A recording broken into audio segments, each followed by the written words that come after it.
Up next on Live It Up, we'll be visiting with the Doc. Yes, Doc, he's here. How are you? Doing great. Thanks for having me. It's good to be here. Good. Over the years, I had an opportunity to get to know you a little bit better because you do a lot of charitable things, right? You're known as a baseball legend. When people describe you as that, how does that make you feel? When they say you're a legend, do you feel like a legend? Not at all. Okay. Always, like when I meet people and talk to them, I always say we're no different. You know, we're all brothers and sisters. We just have different jobs. And so that's why I communicate with people well. I think that's why people love me. I love people. I like spending time with people. And just talking about life itself, or they want to talk baseball, we'll talk baseball. But when they say legend, that's a little humbling, and it's a little different. It's Yeah. something that I'm not accustomed to being called. Yeah.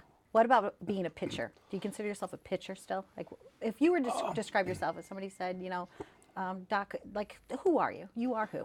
Well, I'm a person that obviously had a great career, I feel. Obviously made mistakes off the field. But when you say I'm still a pitcher or who am I think I'm more of a guy that's now just turning my mess that I had into messages where you use that to help kids or help someone that's going through struggles, or someone, family may have someone going through struggles where they don't make the same mistakes I had. And at the same time, it's great therapy for myself. It's wonderful. You've had a wonderful journey. You know, you were pitching some fire as a young rookie, right? Yes. At what point did you realize that you had a talent for that, you personally? How did you know that, wow, you know, I'm pretty good at that? Probably, that's a great question. When I was like 12 years old, my dad was teaching me different things about pitching. He was a huge baseball fan. And my nephew, Gary Sheffield, who we basically shared the same bed at one time in the same house, he's my sister's son. He was teaching the game, and I knew I had something special because I was dominating that year. But then the next year, we go to the bigger field, and I was just one of the guys. And so not till probably my junior year in high school, when I started pitching, I knew that something was there, that I had something there, but still I wasn't sold on playing professional. It was always a dream of mine, but until the Mets actually drafted me, that's when I really knew I had a chance. You're like, man, right? At that point, it was like, I couldn't believe it. I had a friend that took me to the draft, to watch the draft at the Tampa Tribune Station with a couple other guys that was supposed to be drafted higher, Richard Montione and the guy Lance McCullers, whose son plays for the Houston Astros. And I ended up going, you know, first round, fifth pick by the Mets. So I had a guy call New York to make sure that was correct because I thought there was no way that was even possible.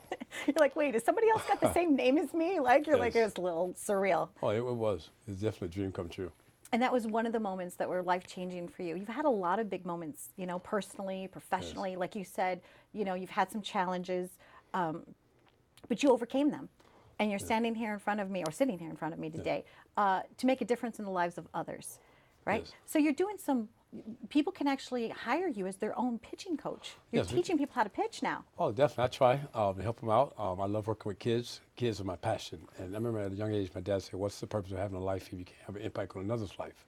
So I used my platform, which was baseball, to help kids, obviously with pitching. I talk life lessons as well. But about just something about if a kid wants to pitch, number one, and seeing a smile on a kid's face when he's doing something right, throwing the curveball correct, or throwing a strike. That's what it's all about. So we just started now to do pitching lessons, pitching clinics, doing baseball camps. So we're going to have a lot of fun this year. This upcoming year is going to be a lot of fun. You know, last year was a tough year. I went through a lot of dental work. Yeah. So I had to get cataract surgery. So all that's behind now. So this year's going to be a great year. It's wonderful. Yeah, we were talking when I met you. You said yeah about the cataracts or whatever, but they look good now. You good? I look great. Yeah. I still got one to go, but we're getting there. But you see, Yes, and I showed you my curveball. What did you think? Was it good or It's no? not bad. No, I it's still not get a bad. little bit more on top, but not bad. I try. Yes. You've got another brand. You've got some clothing coming out. Yes. You've got like books. You've got memorabilia that you sign for people. You got a lot of going on. Yes, this year we're looking to have a lot of fun. My son, Dwight Eugene Jr., came out with the Gooden brand where he got some cool T-shirts, basically for the baseball fans, and even if you're not baseball fans, there's a lot of history of the game. Portraits of myself, childhood portraits, Little League portraits. The portraits that I won different awards. Also we have the women apparel as well. So just some cool stuff. And if you're doing the baseball clinics or camps, obviously get free apparel as well. One of the things that I had you sign for me, because I am a fan of yours, Thank you. is the picture where you're up in the air. Yes. And I asked you personally why that was so important to you. Can you share that memory with us? Oh, definitely. That Okay. picture was actually my no-hitter. I always start off saying I'm a Met, by heart first because I don't want to piss no fans off. But they say, what's your best memory? Or your fondest memory was definitely with the Yankees. Throwing a no-hitter in 1996.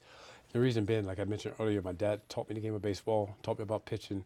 And even after my starts in the major leagues, before I talked to the media, I would call my dad first, and we'll go over the game and see different ways I should have approached different hitters. So the day I threw the no-hitter, I was actually supposed to fly home with my dad that day. He had been on dialysis for 15 years. He's getting ready to have open heart surgery because of his health. They didn't think he'll pull through it, but if he didn't have the surgery, they knew he wouldn't make it. So that morning I woke up, I thought instead of flying home, my dad would probably want me to pitch. And I called Joe Torre, who's the manager of the team, told him I was coming to pitch. He thought I was crazy. He said, no, go home. Spend as much time you need with your father. When you're ready, you come back. I said, no, I'll see you tonight. Next call, I called my mom. She didn't take it as well. I felt guilty because she thought I should be home with my dad. I said, no, Mom, I'll call you after the game. I think he'll want me to pitch. So that day, driving to the ballpark, the whole day, you wonder, did I make the right decision? Did I not make the right decision? Now you get to the ballpark, the game started. In the first couple of innings, I'm standing in the walkway between the dugout and the clubhouse. Wondering if I made the right decision. Not until the sixth inning when I realized that I had the no-hitter going. You look at the scoreboard to see who was coming up next. You see no runs, no hits, no errors. You get a little excited. The adrenaline starts rushing. And so I ended up pitching no-hitter against Seattle that year. After the no-hitter, obviously I didn't sleep. The next day I fly home, give my dad the ball. He had the surgery. And the doctor said he watched the game, had one tear in his eye. But he never made it home enough pass. A couple of days later, sorry. No, I'm sorry. Here. Man, you No. just don't know where that story is going to take me sometime. But, I understand, and I appreciate yeah. that, and it's an honor to be here with you in this Thank you. moment Yes. because it's inspiring for other people. Yes. And I feel that the way that you feel about your dad is Yes. how I feel about my mom, who's on the Yes. other side, and Oh, they're yes. with us all the time. So, Yes, they are. okay, Thank you. I you're appreciate welcome. that. Okay, But, good.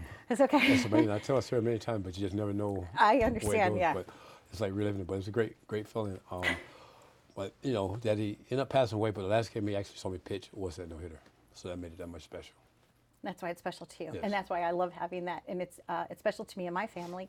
And and people always ask me about my show. They're like, "What's Live It Up?" I'm like, "Well, Live It Up is about inspiring people to Yes. celebrate the essence of life." Yes. And just like you, I feel so kind of like lucky that this television show, I dreamt it and I manifested it, and we're here. And the whole purpose is to change lives Yes. and empower people and inspire people, and that's what you're doing. But you're doing it through your background in baseball, which Yes, is it's so great. cool. Oh, Oh my gosh. I want to ask you too, was there a favorite ballpark that you played in that you always wanted to pitch at and you walked in and you're like, wow, what am I doing here? There's a couple. One was in spring training, which Okay. which I grew up in Tampa. Cincinnati Reds had spring training. There was a park called Al Lopez. So as a little kid, my dad used to take me to all the Cincinnati Reds games. Pete Rose was one of my favorites. So I always wanted to pitch there because as a kid, even though it's a minor league ballpark, you remember all the chasing the foul balls with your friends, missing school, going to the games. And so getting an opportunity to pitch in spring training when I made the Mets against the Reds was a dream come true. And then obviously pitching at Shea Stadium, I got so much energy from the fans. It was just incredible. It's nothing like pitching at Shea Stadium. And when you go to watch a game, what's your favorite ballpark food? Favorite ballpark food at City Field is definitely Shake Shacks. Yeah, Shake Shack I get burgers, too. chocolate shake is incredible. Delicious, right? Yes. I thank you for joining us. Well, thanks for having me. I My would pleasure. love to spend so much time with you. I hope you'll come back. Oh, definitely. And thank you for sharing that poignant moment with us. Thank I you. know You do- sometimes yeah. when we talk about life, it's like, but you've overcome so many challenges, Yes. and I really appreciate you being here. Thank you. And I appreciate all the support I get from you guys, and you're doing a great job with the show. Thanks for having me. You're welcome. Wow, stay tuned for more on Live It Up. Donna and Doc signing off.